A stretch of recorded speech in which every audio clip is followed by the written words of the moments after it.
নমস্কার বন্ধুরা, গল্প সংকলনে তোমাদের সকলকে স্বাগত। আশা করি সকলেই খুব ভালো আছো।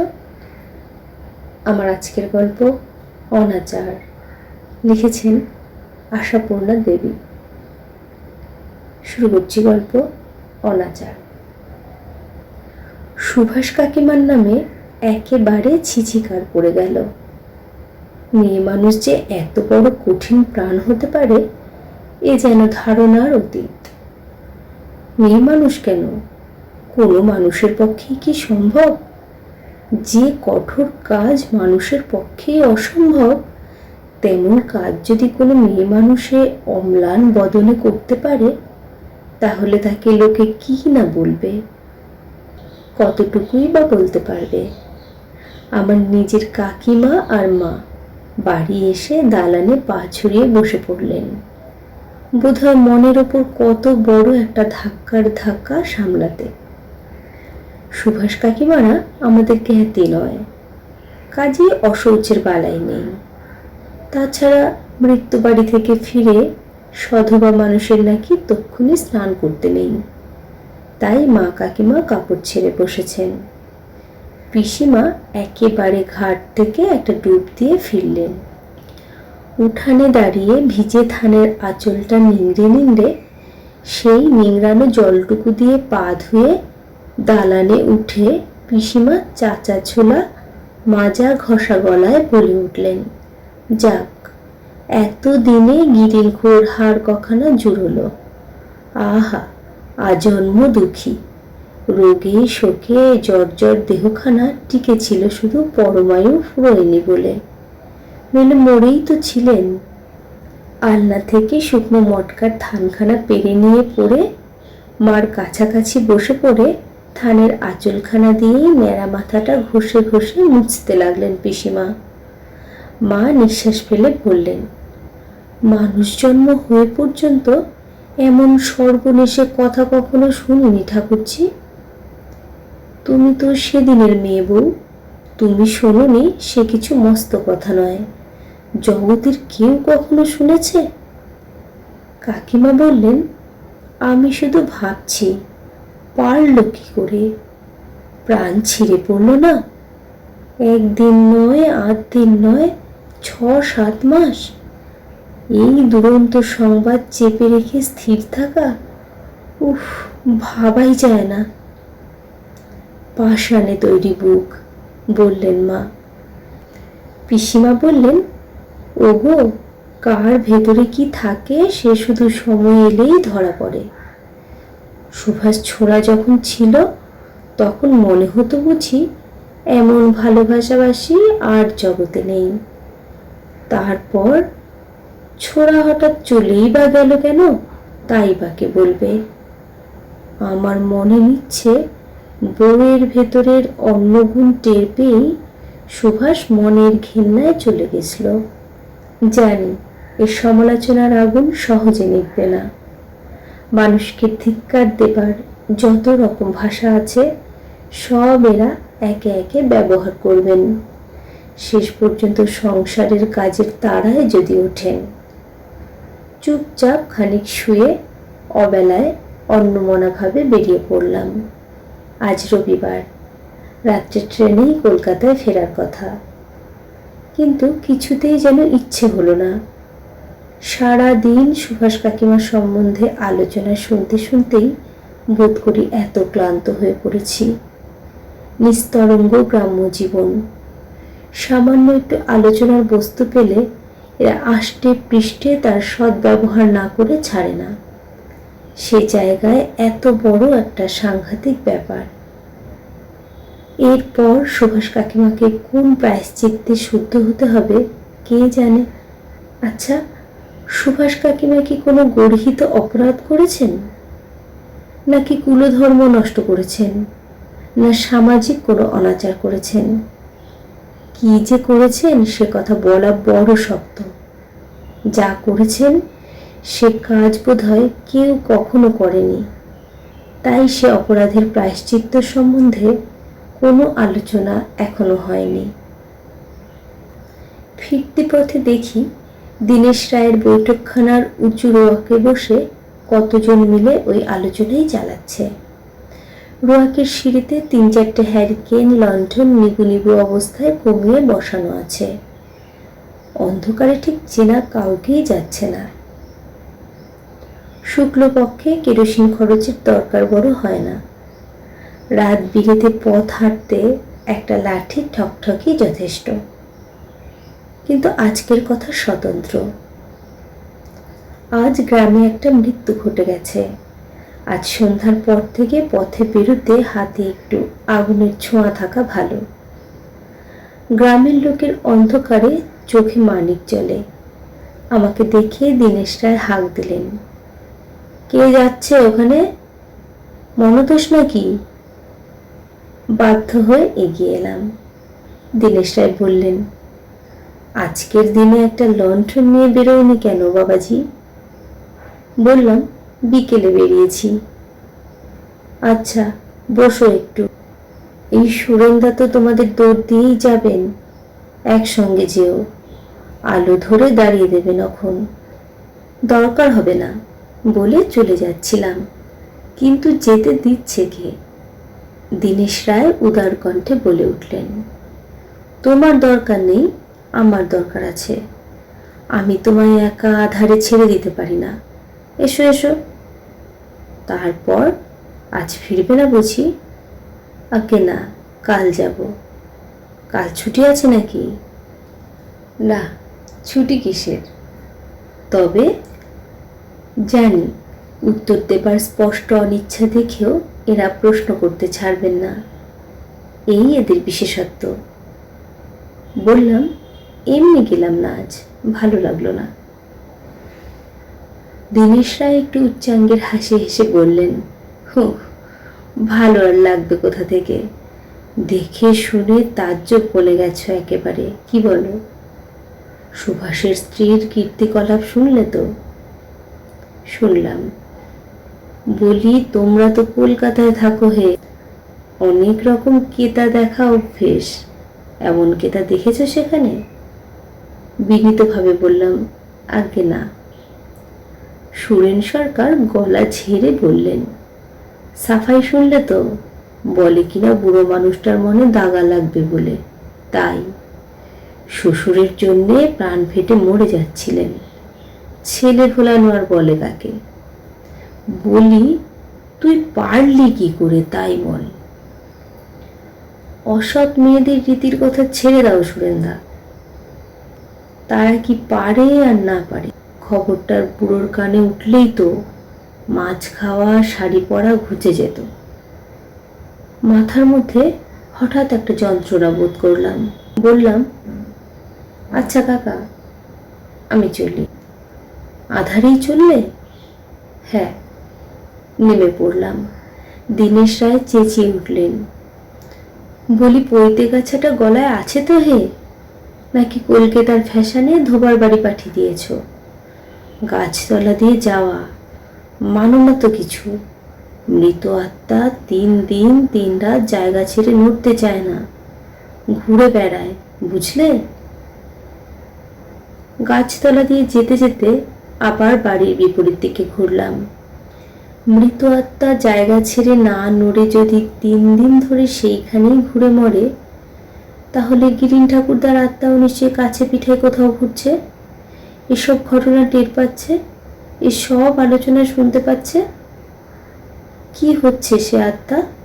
সন্তুষ্ট, নাকি এই সব গ্রাম্য বৃদ্ধদের মতো ক্রুদ্ধ হয়ে অভিশাপ দিতে চাইছে? কে জানে কি। সুভাষ কাকিমার প্রতি খুব বেশি স্নেহভাব তো কখনো দেখিনি তার। তাছাড়া সুভাষ কাকা সিনেমা হুজুক করে বম্বে চলে যাওয়া পর্যন্ত তিনি তো যত দূর নয় তত দূর খিটখিটে হয়ে গিয়েছিলেন। পুত্রবধূর ওপরও কম খাপ্পা হননি। অবশ্যই দোষ দেওয়াও যায় না। 6টি সন্তানের মধ্যে সুভাষ তার শেষ অবশিষ্ট সন্তান। সেই ছেলেও যদি বাড়ি থেকে উধাও হয়ে যায়, তার স্ত্রীর ক্ষমতা থাকে না ধরে রাখবার, তাহলে কি করে তিনি সেই অক্ষমতাকে মার্জনা করতে পারেন? কি করে প্রসন্ন থাকতে পারেন বউয়ের ওপর? বৃদ্ধ শ্বশুর আর তরুণ পুত্রবধূ, এই সংসার। শ্বশুর যদি রাগ করে সাবু বার্লি সমেত ভারী কাঁসার বাটিটা বেআন্দাজে ছুঁড়ে মেরে বউয়ের কপাল ফাটান, তা হলেও কেউ ধরবার নেই। প্রথম প্রথম নাকি খুব চিঠির ঘটা ছিল সুভাষ কাকার, টাকাও পাঠিয়েছিলেন কবার, কিন্তু মাস ৬-৭ আর কোনো খবর নেই, না টাকা না চিঠি। সংসারে দারিদ্র্যের চরম। পাড়ার গিন্নিদের দিয়ে নিজের যা একটু সোনা দানা ছিল সবই বিক্রি করিয়েছিলেন সুভাষ খুড়িমা। বম্বে গিয়ে সুভাষ কাকা যে কোনো কুহুকিনীর কহুক জলে আটকা পড়ে গেছেন সে বিষয়ে আর কারুর মতদ্বৈধ ছিল না। ওদের যে কি করে চলে সে কথা গ্রামের কেউ কোনোদিন ভেবে দেখেনি, কিন্তু ওদের নিয়ে আলোচনার অন্ত ছিল না। একটা অসহায় মেয়ে মানুষ যে নিজের জোরে দাঁড়িয়ে থাকবে, স্বামী অনাসক্ত হয়ে গেছে বুঝেও ভেঙে পড়বে না, সব সময় হেসে কথা কইবে লোকের সঙ্গে, এটা সত্যিই বড় দৃষ্টিকটু। কিন্তু সে তো তবু সহ্যের সীমায় ছিল। আর আজ যা জানা গেল এই যে সহ্যের অতীত, আজ যা জানা গেল সেটা হচ্ছে এই, গিরিন ঠাকুরদার মৃতদেহ যখন পড়ে আর বাড়ির লোকে লোকারণ্য, তখন সুভাষ কাকিমা পাড়ার সমস্ত মান্যগণ্য ভদ্রলোকদের সামনে একখানা খামের চিঠি ফেলে দিয়ে মৃদুকণ্ঠে বললেন, এই নিন, এ চিঠি পড়ুন, পড়ে আমার কি কর্তব্য আদেশ দিন। যদি কোনো প্রায়শ্চিত্তের দরকার থাকে তার ব্যবস্থাও দেবেন। একপাশে দাঁড়িয়ে আমিও দেখছিলাম সব। প্রবীণেরা সব কৌতূহলে চিঠি কুড়িয়ে নিলেন এই ভেবে যে গিরিন ঠাকুরদার হয়তো কোনো টাকা কড়ি কিছু ছিল, সেই সংক্রান্ত কোনো লেখাপড়া। চিঠিটাই হা হা করে কুড়িয়ে নিয়েছে লোকে, বাক্যার্থের দিকে কান দেয়নি। মুখ ছেঁড়া খাম, পুরনো চিঠি বার করতেই যতগুলো সম্ভব মাথা তার উপরে ঝুঁকে পড়ল। কিন্তু এ কি চিঠি না জ্বলন্ত আমরা? প্রবীণদের মুখভঙ্গি দেখে যারা চিঠি পড়েনি তারা উদ্গ্রীব হয়ে তাকালো। ব্যাপারটা কি? সতীশ কুণ্ডু ক্ষোভ এবং ব্যঙ্গ মিশ্রিত হাসি মুখে ফুটিয়ে চিঠিটা ভাঁজ করে খামে পুড়তে পুড়তে বললেন, সকলেই যখন এখানে উপস্থিত আছেন বলে ফেলাই ভালো। সুভাষ বাবাজি আজ 7 মাস হলো গত হয়েছেন। বম্বে থেকে তার এক বন্ধু যথাসময়ে জানিয়েছিলেন, তবে বৌমা এ যাবৎ সংবাদটি গোপন রেখেছিলেন। ঘরের মধ্যে কি বাজ পড়ল? মৃত্যু সংবাদ গোপন রাখার সংবাদ এমন কিছু নতুন নয়। সময়ে অসময়ে অব্যবস্থা বিবেচনা করে লোকে এমন করে থাকে কখনো কখনো, কিন্তু স্বামীর মৃত্যু সংবাদ গোপন করবে স্ত্রী? উদ্দেশ্যটা কি? ভিড়ের মধ্যে অস্ফুট একটা গুঞ্জন ধ্বনি উঠল। প্রবীণারা চোখ গোল করে হা হয়ে তাকিয়ে রইলেন, আর সুভাষ কাকিমা ভাবলেশ শূন্য মুখে শ্বশুরের অসুখের সময় ব্যবহৃত ওষুধের শিশি, কাচের গ্লাস, পিকদানি, কাঁথা কানি, জামা কাপড় ইত্যাদি একত্রে জড়ো করতে লাগলেন। অতঃপর কে একজন মহিলা বললেন, হ্যাঁ সতীশ, বৌমার করণীয় কাজ তাহলে কি হবে? সতীশ কুণ্ডু বললেন, আপনারাই বলুন। আমার এই 60 বছর বয়সে এমন ঘটনা তো দেখিনি সত্যদি। অজান্তে হয় সে আলাদা, বলে অজান্তে সাপের বিষে দোষ লাগে না। সত্যদি বললেন, ছাইপাশ শাখা সিঁদুরের ব্যবস্থা নয় আমি করে দিলাম, কিন্তু একটা প্রাচিত্তিরের দরকার তো, জেনে শুনে এমন অনাচার। হ্যাঁ গা বৌমা, এ চিঠি চেপে রাখবার বুদ্ধি তোমায় কে দিলে বাছা? সুভাষ কাকিমা মুখ তুলে কে জানে হয়তো বা একটু হেসেই বললেন, বুদ্ধি আর কে দেবে পিসিমা, বোধহয় আমার দুর্মতিই দিয়েছে। যাই হোক, বলি এর একটা মানে তো আছে। যদি উড়ো চিঠি বলে অবিশ্বাস এসে থাকে, পাড়ার 5টা বিচক্ষণ লোককে দেখাতে হয় তো। অবিশ্বাস তো করিনি পিসিমা। তাহলে? সুভাষ কাকিমা এবার হাতের কাজ থামালেন, স্থিরভাবে বললেন, ভেবেছিলাম বাবা বুড়ো মানুষ, জীবনভর অনেক শোকতাপ্ত পেয়েছেন, মরণকালে না হয় আর নাই পেলেন। এইটাই কি আর একটা সহজ মানুষের মতো কাজ হলো বাছা? সত্য পিসি বললেন, যে যার কর্মফল নিয়ে এসেছে, ভোগ না করে উপায় কি? এই যে তুমি 6 মাস ধরে জেনে শুনে তার ভিটে বসে বিধবা হয়ে সধবার আচরণ করলে, তাতেই কি তার ভালো করলে? এতে তার আত্মার অসদ্গতি হবে না? যাক, এখন ভট্টাচার্যকে ডাকো, কি বলে সে দেখি। নারায়ণ নারায়ণ। ভট্টাচার্য নারায়ণ নারায়ণ করতে করতে এলেন। শুনে এসেছেন তো সব।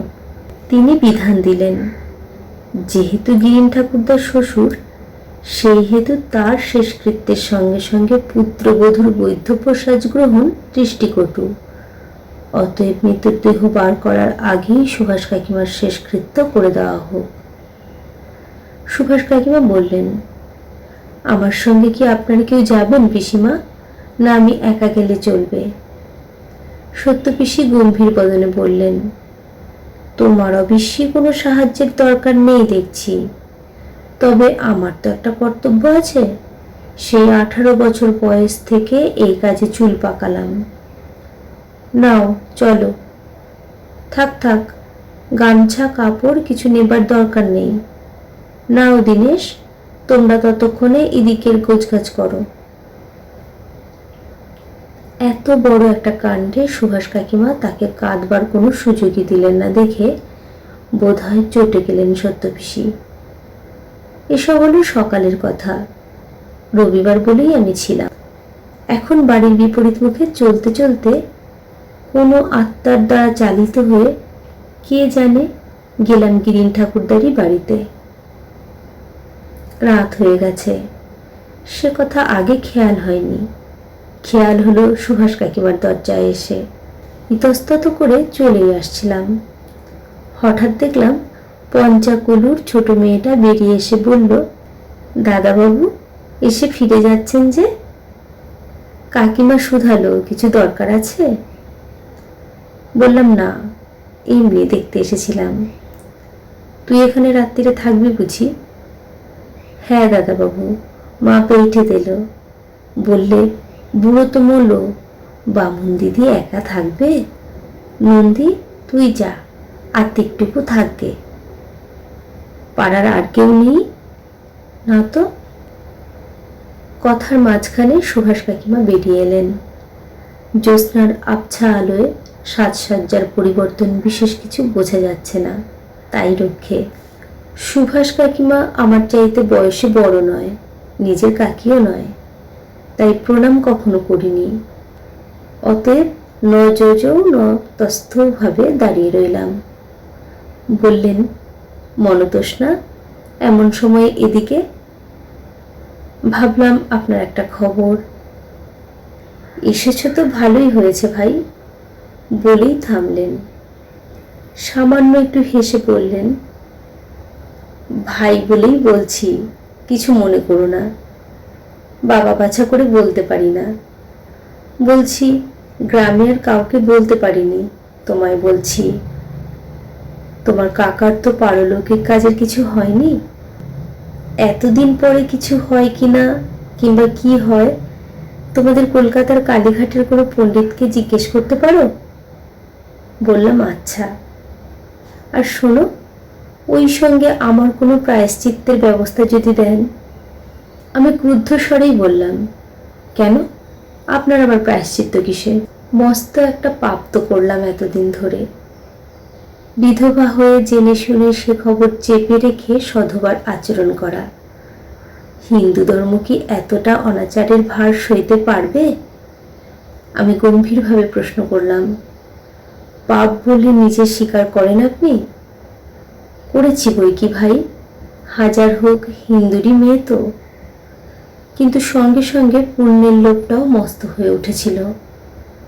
ভাবলাম, বুড়ো মানুষকে এই শেষ জীবনে আর মরার ওপর খাড়ার ঘা দেই কেন? ওকে পুত্রশোকের হাত থেকে রক্ষা করতে তো আমিই পারি, দেখি না ভগবানের ওপর কলম চালিয়ে। তাই রাবণ রাজার মতো নিজের মৃত্যুপান প্রাণপণ যত্নে লুকিয়ে তুলে রাখলাম। রাগ করে বললাম, তা যথাসময়ে তো আবার নিজের হাতেই বার করে দিয়েছেন। এতদিনের যন্ত্রণার কথা থাক, আজকের লাঞ্ছনাতেও কি আপনার পাপের প্রায়শ্চিত্ত হয়নি? সুভাষ কাকিমা এক মুহূর্ত চুপ করে থাকলেন, তারপর বললেন, কি জানি, বুঝতে পারছি না। মনে হচ্ছে একটা কিছু শাস্তিই হোক, খুব কঠিন শাস্তি। এতদিন ধরে হেসে গল্প করে সহজ হয়ে বেড়ানোর জন্যে ভয়ঙ্কর কোনো শাস্তি।